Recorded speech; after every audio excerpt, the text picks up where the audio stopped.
Koinant, good evening, fellow South Africans and citizens of the world. Now, the tourism industry in South Africa is being absolutely devastated. It's like a wrecking ball is going through the entire industry. I got a email from Tony who said in the region she's in, she's got a B&B, I'm not going to say which region she's in, she's saying it's absolutely devastating. You know, they've had so many cancellations for people who were supposed to be coming because of the coronavirus. And when you look at the wider tourism industry around the world, the impact is the same. But when you start cancelling flights or you're not allowed to fly from one country to another, bang, that's the end of your tourism industry and also your airline industry. Here in Australia, 90% of Qantas's planes or routes have been cancelled, and most of those are international routes. 90%. They've got something like 150 planes that are just going to be standing on at the airports and doing nothing. They've retrenched a huge number of staff at Qantas, tens of thousands of people here in Australia. This is the reality of what the coronavirus is doing, not just in South Africa, but around the world. And to give you a bit of extra information about how tourism has been impacted in South Africa, let me add a bit of meat to the bone. On Tuesday, KwaZulu-Natal Tourism MEC Namusa Dubi Nkobi said the government was doing something to mitigate the effects of the coronavirus. KZN tourism authorities are currently assessing all tourism establishments across the province and analysing the impact following the outbreak of coronavirus, she said. We are in touch with our ambassadors in various countries where there is an outbreak. We have indicated that there is a strict health protocol that has been developed. We appreciate the cooperation from the international community and all the people of KwaZulu-Natal and the whole country, she said. Now, the situation is that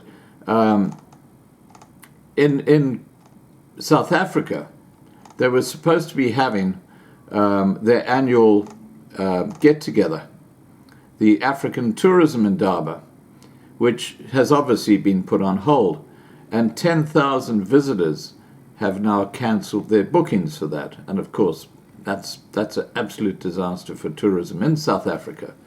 But when you look at just Durban, let me tell you what's happening in Durban with tourism.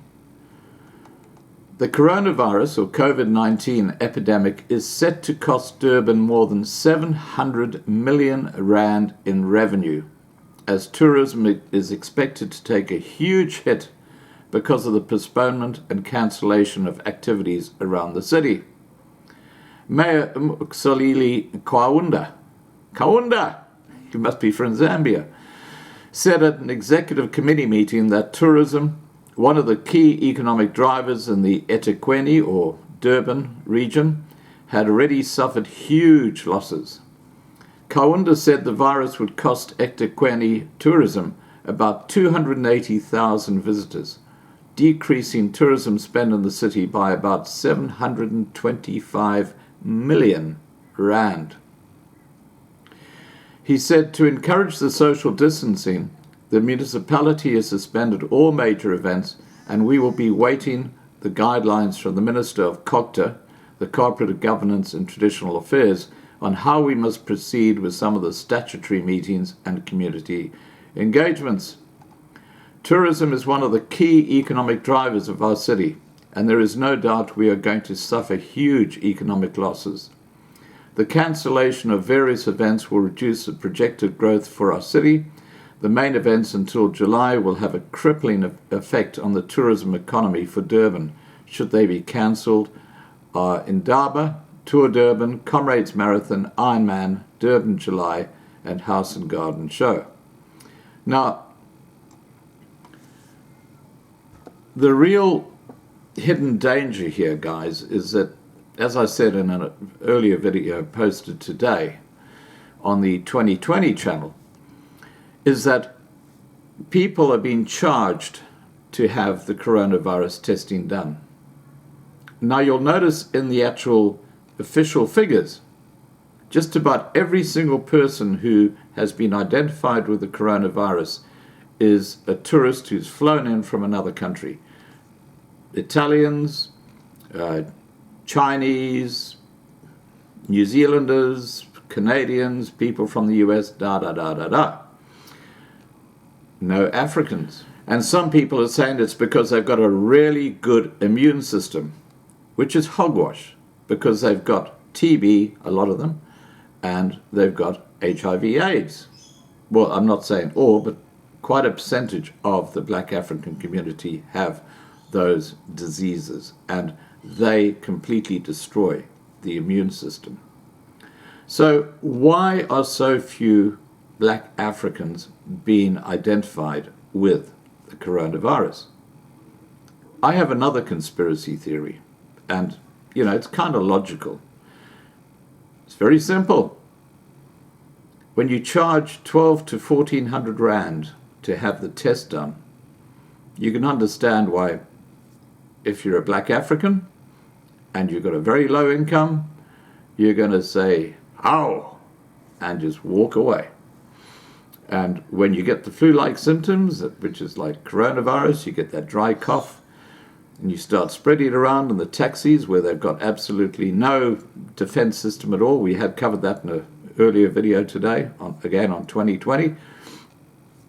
You can see that this thing is like a big black dark cloud hiding in the background when it comes to the townships. They'll blame it on pneumonia and everything but the coronavirus. You watch. Anyway, let's get back to what's been said here. Kaunda said the drop in visitor spend would lead to a decrease in tourism's contribution to the city's gross domestic product of about 1.3 billion rand, a decrease in government taxes of about 83 million rand, and 2,500 jobs would be lost. Hear that? 2,500 jobs are going to be lost in Durban because of the impact on tourism. Durban's International Convention Centre has postponed more than 85 events from March until June. These include the World Football Summit 2020, Decorex 2020, a Bebe Winans concert, a Bollywood concert, Africa's Travel Indaba, Sadhguru Interaction and Discourse, Comrades Marathon Expo, and the ECR House and Garden Show.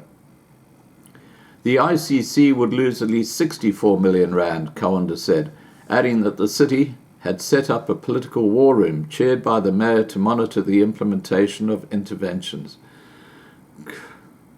You gotta love this sort of crap, haven't you? You can imagine they probably sit there and, have a cup of tea and talk about everything but the situation. I mean, really, just absolutely ridiculous. Anyway, that's my perception. Economic Development, Tourism and Environmental Affairs MEC Namusa Dudi Nkobi said the economic impact of the virus was first felt after the postponement of the World Football Summit, which was due to start today.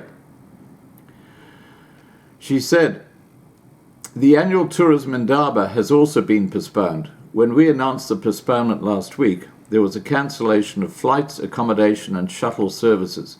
This has also affected many other sectors such as retail, restaurants and tourism.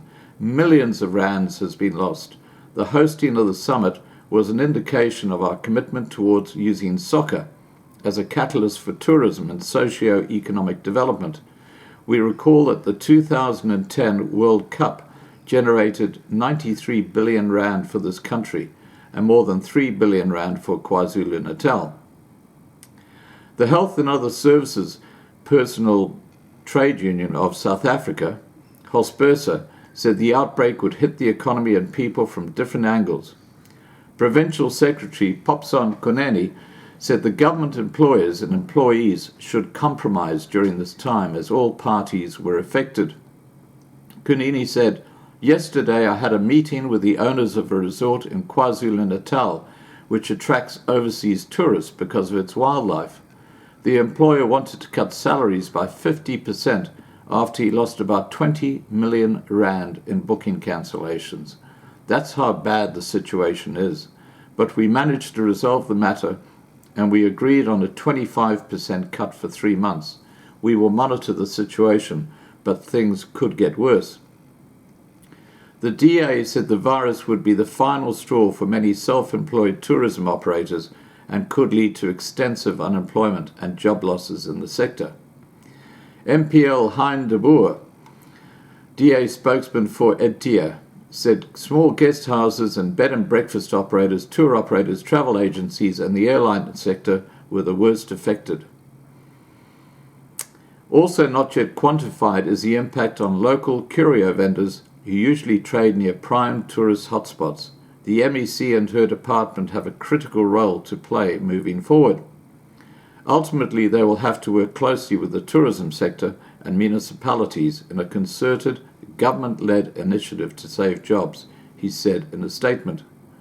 Otto Kaneni, IFP spokesman for EDTA, said they support the measures announced by President Cyril Ramaphosa to curb the virus and hope the provincial government would come up with measures to minimize the economic impact of the virus on tourism and employment in general. Well,